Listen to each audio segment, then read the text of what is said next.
नमस्कार। आज हम देखते हैं कि लैग्रेंज मल्टीप्लायर किस प्रकार से काम करता है तथा यूटिलिटी मैक्सिमाइज के रिस्पेक्ट में इस प्रकार के प्रश्नों को हम लोग कैसे सॉल्व करते हैं अगर आपके पास बजट कॉन्स्ट्रेंट दिया हुआ है। तो यहाँ पर हम देख सकते हैं कि मेरे पास यूटिलिटी फंक्शन है u equal to Q1 into Q2 है तथा बजट कॉन्स्ट्रेंट के अंतर्गत k equal to Q1 plus 2QT है, अर्थात Q1 का प्राइस 1 रुपये प्रति इकाई है तथा Q2 का प्राइस 2 रुपये प्रति इकाई है और उपभोक्ता के पास अमाउंट जो है वो K अमाउंट है, रुपीज है।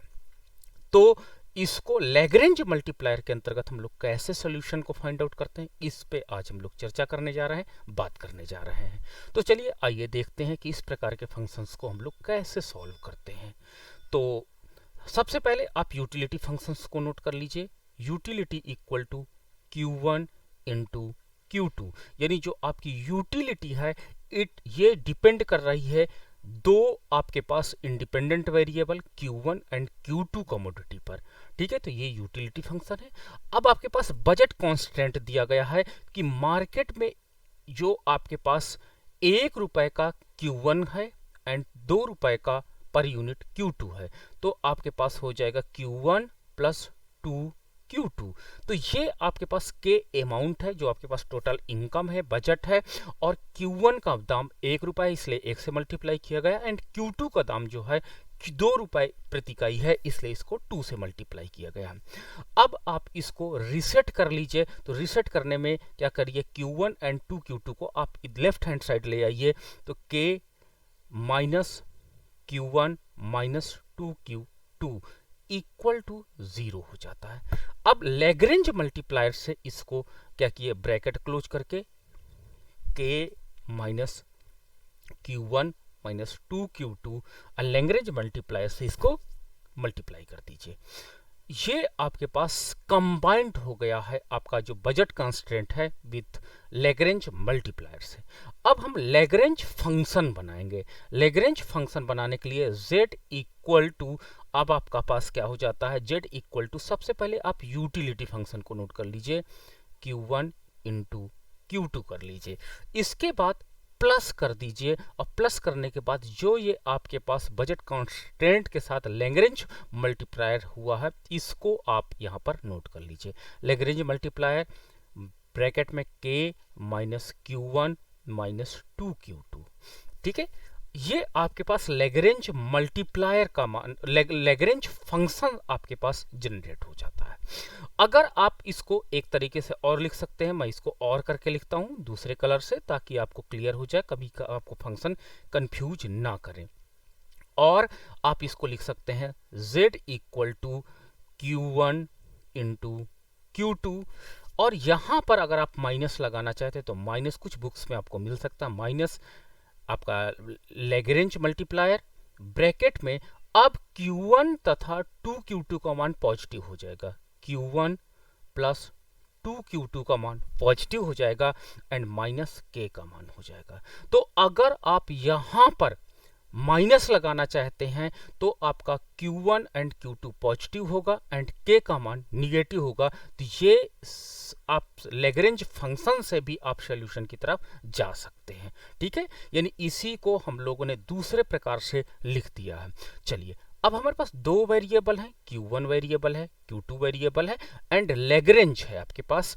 तो हम लोग क्या करेंगे, यहाँ पर इसको 3 के रेस्पेक्ट में पार्शियल डेरिवेटिव करते हैं। तो जब पार्शियल डेरिवेटिव करते हैं इसको हम लोग क्या कहते हैं, नेसेसरी कंडीशन इंप्लीमेंट करते हैं, और ये आपका फर्स्ट स्टेज कंडीशन जो होती है। तो जो फर्स्ट स्टेज कंडीशन है यानी आपके पास नेसेसरी कंडीशन को हम इन लोग यहाँ पर इंप्लीमेंट करते हैं। तो अब आपको क्या करते हैं, पहला डेरिवेटिव किसके रेस्पेक्ट में हो जाएगा, Q1 के रिस्पेक्ट में होगा।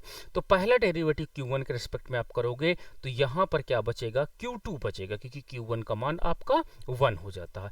अब अंदर देखिए तो यहाँ पर माइनस Q1 है, तो ये इसका जो पार्शियल डेरिवेटिव करेंगे हम लोग वो -1 हो जाएगा, और अदर आपका 2Q2 जीरो हो जाएगा, K जीरो हो जाएगा। तो -1 को लैम्डा से मल्टीप्लाई करते हैं तो माइनस आपका लैम्डा आपका हो जाता है।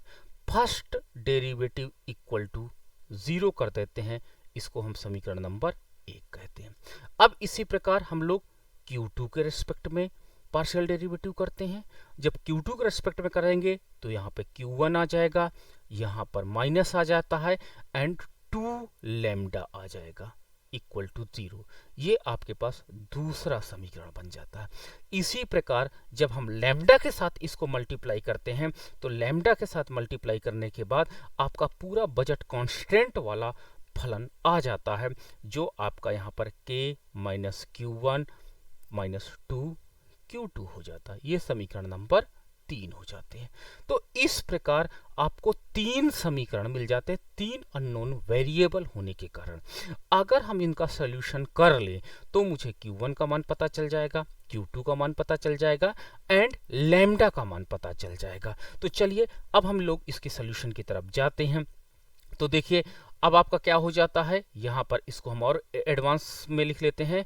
तो Q2 इक्वल टू लैम्डा हो जाता है। यहाँ पर Q1 आपका Q1 इक्वल टू 2 लैम्डा हो जाता है। ठीक है, अब आपके पास यहाँ पर हो जाता है। ठीक है, अब यहाँ पर हम लोग वैल्यू इसमें समीकरण आपका जो समीकरण ऊपर, हाँ ऊपर समीकरण को हम 2 से मल्टीप्लाई कर देते हैं।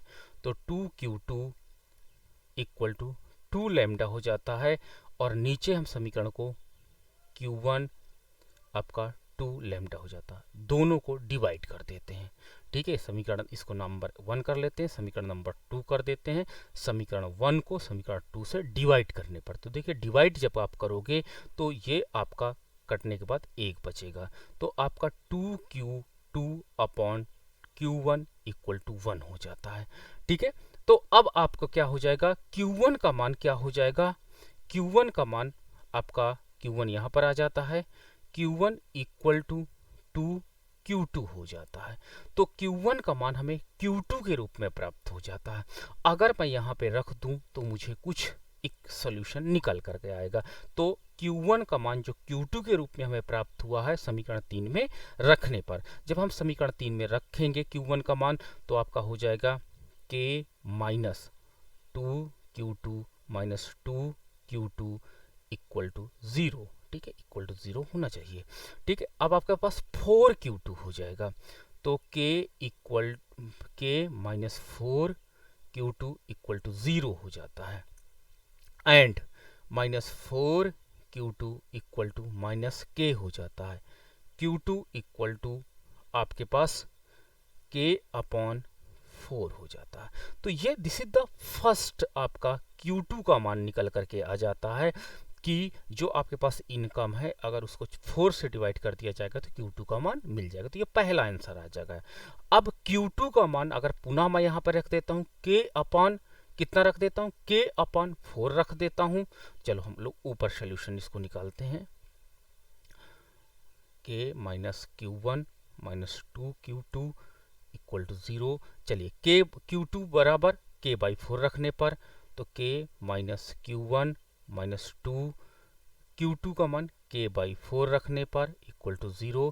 अब आपके पास क्या हो जाएगा, हम लोग इसमें से Q1 को उधर ले जाते हैं तो k माइनस 2k अपॉन 4 हो जाएगा इक्वल टू Q1 हो जाता है। 4 एलसीएम ले लेते हैं तो आपके पास 4k माइनस 2k हो जाएगा इक्वल टू Q हो जाएगा, आपका Q1 हो जाएगा एंड आपके पास 4 में से 4k से 2k घटेगा तो आपके पास बचेगा 2k बटे 4 इक्वल टू Q1 हो जाएगा, 2 दूनी 4।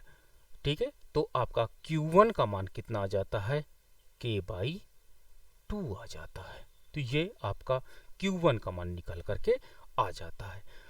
अब हम लोग क्या करते हैं, मल्टीप्लायर का मान निकालते हैं। तो यहाँ पर अगर आप समीकरण नंबर 1 में Q2 का मान रख देते हैं तो Q2 का मान रखने पर जो लैम्डा का मान आ जाएगा वो लैम्डा का मान कितना आ जाएगा, k बाई 4 ही आ जाएगा। तो ये आपके पास 3 सॉल्यूशंस आपके पास आ जाते हैं। जो आपका पहला सॉल्यूशन है Q1 का मान k बाई 2 है, Q2 का मान k बाई 4 है एंड लैम्डा का मान जो है वो आपका k बाई 4 है।